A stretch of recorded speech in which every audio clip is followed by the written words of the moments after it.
estivo de estancia investigadora ou de visita en diversos países como Alemania, Reino Unido, Estados Unidos, Francia. Foi Ramón y Cajal en ESOMI, que é un dos grupos que forman parte do proxecto CIDEC. As súas áreas de traballo son a socioloxía, fronteiras, a integración de territorios, estudos urbanos, a globalización, o xénero, a familia e o estado de benestar e o desenvolvemento social. E as súas áreas de traballo, zonas xeográficas de traballo, o norte de África, Oriente Medio, Europa do Sur, o Mediterráneo, a fronteira entre Estados Unidos e México e Filipinas. Vai nos falar hoxe sobre xénero como iso das fronteiras e o contexto da vulnerabilidade social. Escribeu diversos libros como El río Bravo, o Mediterráneo, las regiones fronterizas en la época de la globalización. De feito, xa tarde en Follas Novas, ás 7, presenta outro libro que se chama Mobilidades Adolescentes, que é unha especie de presentación tete a tete con Antonio Izquierdo, así que si vos queredes pasar. Y bueno, deixe ya palabras a él. Buenos días, muchas gracias Luis por la presentación y también por la coordinación que has hecho previa a estos últimos meses, que la verdad que ha sido impecable. Bueno, gracias también al equipo, a todos los miembros del equipo también por invitarme. Y como me dijeron que tenía que trabajar un tema relacionado con la vulnerabilidad, pues dije, bueno, voy a trabajar el tema de la vulnerabilidad. Yo no sé si os parecerá correcto o no, pero desde un poco desde mi propio trabajo. Bueno, si queréis os digo, como ahora ya ha salido la música del vídeo, os digo lo que es el vídeo y después os digo lo que es el trabajo más escrito que voy a presentar aquí. Este vídeo es un vídeo ya muy antiguo, no os voy a engañar de que presento ninguna cosa nueva. Es un vídeo antiguo que se filmó sobre todo en el tema de los circuitos transfronterizos en lo que era la definición de la ciudad de Tánger como ciudad frontera y otro lugar, otra ciudad que se llama Durres en Albania. Y entonces ahora solo lo uso un poco como un telón de fondo para que podáis ver imágenes fronterizas de donde he estado en algunos sitios, de que estoy hablando también implícitamente de esos sitios, o sea, pero que no lo voy a usar realmente como herramienta de trabajo. Entonces aquí lo que voy a trabajar hoy es el título que he puesto como el género como eje de las fronteras y el contexto de la vulnerabilidad social. Entonces voy a ir al tema de las fronteras y este trabajo responde a un intento de conceptualizar desde una perspectiva de género las movilidades fronterizas en una cartografía de cadenas y circuitos globales para también que a partir de aquí, de ese contexto, se pueda pensar qué significa hoy la vulnerabilidad. Dicho esfuerzo responde a un campo particular de estudio del género y los estudios fronterizos, o sea que en este eje yo me ubico en relación con conceptos, debates y tendencias que voy a organizar en el día de hoy a partir de 3 ángulos fundamentales. O sea, estará una presentación tripartita, dividida en 3 campos temáticos, 3 ejes de análisis de donde desarrollo yo el discurso, que sería el primero, filtros, movilidades y vulnerabilidad. Aquí es donde analizo la vulnerabilidad. Segundo, cadenas globales de producción y reproducción. Tercero, diversidad de prácticas cotidianas fronterizas. O sea que la idea es ensamblar esta reflexión tripartita para ver dónde podemos extraer pistas futuras, pistas presentes y futuras, para analizar, que este era mi objetivo, el género en las relaciones fronterizas. El punto contextual, el punto de partida de esta reflexión tripartita es el estudio de las movilidades y el género y el transnacionalismo desde una perspectiva concreta, o sea, y en una zona concreta. Unas zonas concretas que tampoco vamos a entrar en detalle porque es solo una visión panorámica a día de hoy, pero los pequeños casos que yo pueda reflexionar, los pequeños casos de donde he podido extraer este tipo de reflexiones son trabajos teóricos y empíricos que he realizado en la región fronteriza México-Estados Unidos, en algunos lugares, claro, no en todos, de esos 3 kilómetros de la región fronteriza México-Estados Unidos, y también en algunos lugares del Mediterráneo, pero son esas 2 regiones contextuales de donde extraigo yo mis casos y sobre los que reflexiono implícitamente. Aquí el tema del punto de partida, el tema de entrada de análisis del día de hoy, es sobre todo buscar ese género en un contexto de relaciones fronterizas, pero esa reflexión para mí no es un contexto de fondo, no es una cortina de humo, no es un telón de fondo ahí el tema de las relaciones fronterizas, sino que para mí, y bueno, igual suena muy repetitivo también si habéis mirado o vais a mirar alguno de mis trabajos, sino que para mí es el emplazamiento estratégico para el estudio de los fenómenos globales, o sea, es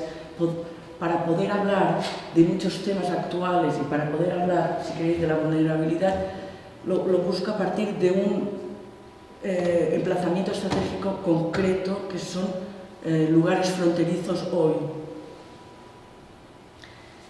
O sea que el contexto de partida es la frontera, el contexto de partida es las regiones fronterizas y el contexto de partida de donde se ejercen las influencias de ese emplazamiento fronterizo, de esas relaciones fronterizas, son contextos de globalización y movilidad. O sea que es una manera de buscar una relectura, una interpretación que se pueda captar de análisis clara para analizar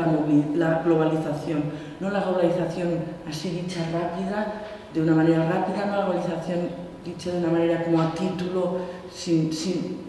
falta de contenido a veces, o sino como con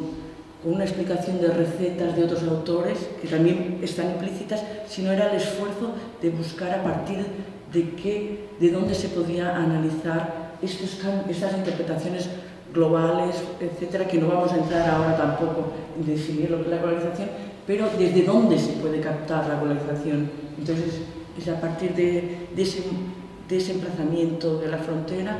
que nosotros intentamos buscar una interpretación de la globalización siempre relacionada con la movilidad, con esa lectura de la movilidad, con ese nuevo paradigma, que tampoco voy a entrar de lleno, diré algunas cosas, pero que es mucho más complejo, que representa hoy en día este nuevo paradigma de la movilidad. Entonces, el instrumento sería buscar ese impacto de la globalización en unos lugares determinados. Ya sabemos que el impacto global nos da una lectura muy complicada también del espacio, una lectura muy complicada de las escalas de análisis. Ya no es aquella visión también que habíamos usado durante todas estas últimas décadas de desequilibrios norte-sur, que los hay, pero que ya no nos podemos quedar en esas divisiones más norte-sur, sino que hay una complejidad en captar todas esas escalas geográficas. De nuevo, hay un esfuerzo por hacer una relectura espacial cuando estamos hablando de esos desequilibrios y en esas nuevas cartografías de esas lógicas de producción y reproducción, de circuitos, de canales que operan a nivel global, están en unos mapas muy complejos a la vez se encuentran también afectadas por esas formas de movilidad, esas movilidades que afectan en el capital, la información, etcétera, como bien nos apuntan las bibliografías sobre la globalización, pero que tiene que ver también con esa intensificación de las movilidades poblacionales y de sus contradicciones. Evidentemente, que por una parte, ya veremos qué pasa con los filtros, por una parte se intensifican, por otra parte, a nivel político también se restringen, etcétera, cómo funciona toda esa contradicción y esa lectura de la contradicción de esas movilidades. Pero esta globalización crea ventajas, desventajas, hay que verlo y hay que saber articularlo y desmenuzarlo en diferentes claves de lo que significa, pero una cosa yo creo que es cierta y que es palpable y que es muy clara en zonas fronterizas y que tiene que ver también con los objetivos de lo que se pedía en las conferencias, que crea nuevas zonas de vulnerabilidad y precariedad. O sea que esas zonas vulnerables y precarias tienen que ver mucho con zonas fronterizas y con el impacto de la globalización, que las crea en muchos lugares del mundo, pero que también las está creando en zonas fronterizas. Entonces, en este sentido, una mirada de cerca de estas regiones fronterizas nos permite, nos ofrece un buen botón de muestra de cómo vislumbrar el contexto general del impacto de la globalización y sobre todo atendiendo a una perspectiva transversal de lo que es el estudio del impacto del género.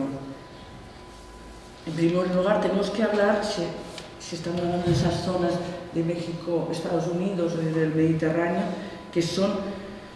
siempre relaciones inmersas en unos sistemas, regiones inmersas en unas relaciones asimétricas, ¿no? Bueno, y esto tampoco no es nada nuevo, no es una cosa tampoco que yo aquí traigo como nueva información. En el caso de México, Estados Unidos, ya desde los años 80 hubieron muchos autores, en especial un autor que empezó a indagar sobre lo que significaba ese impacto de la asimetría, ¿no? entre México y Estados Unidos, y cómo esa óptica de la asimetría era la que se reflejaba en el análisis de esas zonas fronterizas, o sea, esas formas de asimetría que se puede hacer una lectura a miles de niveles, ¿no? A nivel de lectura económica, política, etcétera, que evidentemente afecta a lo que significan las movilidades contemporáneas hoy. O sea que el complejo contexto mediterráneo, que no andaremos tampoco en ello, pero que nos da una casuística también muy distinta de esos 3.000 kilómetros de frontera, sobre todo terrestre y fluvial, de México, Estados Unidos, y el complejo contexto mediterráneo y la zona fronteriza entre México y Estados Unidos, yo pensé que eran unos dos casos muy evidentes, porque realmente es donde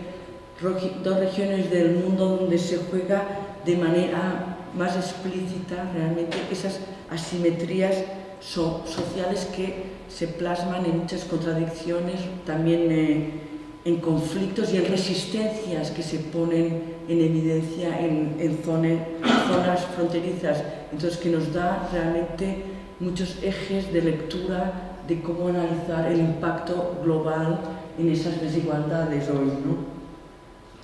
Entonces, era siempre señalar esta visión de una simetría de poder, ¿no? Que se hablaba, como hemos dicho, en los años 80, una simetría de poder que es una simetría muy amplia, ¿no? En esas regiones también, para decir 4 datos sobre el contexto geográfico en el que se ubican muchas de estas reflexiones, había un interés escalar, creo que ya lo he comentado anteriormente, era buscar esas lecturas de escalas. Yo siempre trabajé desde esa óptica de que el espacio es importante, ¿no? Vale, había todos esos autores globalizantes, ¿no? Que te decían que el fin de la geografía, el espacio no importa, no hay barreras, etcétera, todo este tipo de discurso, pues yo me ubicaba más también en otros autores que analizaban, que eran globalistas, si queréis, para decirlo de manera abierta, pero en aquellos autores que te decían que el lugar importa, que tenemos que hacer una lectura también viendo cómo se redefinen y se reubican esas escalas espaciales. Y en esa reubicación de las escalas espaciales, la perspectiva urbana se consideraba como fundamental. Y entonces aquí es donde siempre como referencia el tema de lo que significaban las ciudades fronterizas, y la ciudad fronteriza, la ciudad frontera, como un modelo para mí muy acertado de donde se podían analizar todos estos cambios, en donde se podía llevar a cabo unas plausibles etnografías urbanas, o sea que te daba un buen emplazamiento estratégico empírico y muy claro de dónde poder trabajar también lo fronterizo y lo urbano a escala local y con un contexto de impacto de la globalización. Entonces, suelo hablar, bueno, que en los casos suelen salir ciudades fronterizas que a veces no han sido tampoco mis casos, tampoco iba a decir que todos estos son mis casos, ni mucho menos, pero claro que como cuando hablabas del Río Bravo Mediterráneo, he tenido que hacer un trabajo de edición de otros autores que yo he ido aprendiendo y he ido visualizando otros casos de manera indirecta que no son tampoco mis casos, pero que pude visitar y que otra gente ha trabajado, ¿no? Que era, por ejemplo, pues, Tijuana, Tánger, Ceuta, Nador, Melilla, El Paso, o sea que estoy hablando indirectamente de estas ciudades de algunas maneras, ¿no? Entonces era importante también aquí seguir siempre, a veces hablaré y no hablaré de la perspectiva de género, porque siempre tomo en consideración que esa perspectiva de género estaba transversalmente considerada en todas estas reflexiones y en estos casos, pero que estos impactos de la globalización que se refieren a procesos de fragmentación, desterritorialización, deslocalización industrial, que hablaremos también, pues afectan y que afectan a diversos niveles y a diversas escalas y que afectan también a esas zonas fronterizas, tienen mucho que ver también con una lectura de género, ¿no? Una lectura de género que para eso podríamos hablar también de esas formas de vulnerabilidad y género que podrían haber en estas zonas fronterizas. El primer eje de análisis que habíamos comentado, que es esa forma tripartita que quería desarrollar la reflexión de hoy, ese primer eje de análisis lo llamaba yo como filtros fronterizos, movilidades poblacionales y vulnerabilidad social. Ya también no es nuevo tampoco en la ponencia de hoy, sino ya lo he retrabajado, también es algo retrabajado de otros textos. Para mí me pareció fundamental recuperar, que no es un trabajo mío, pero a partir de ahí yo me apoyé en sus trabajos, los trabajos de un antropólogo que a mí me ha gustado mucho y me ha parecido que te da unas herramientas muy operativas de análisis en estos contextos, que son los trabajos de Heyman. El antropólogo Heyman es un antropólogo del Paso,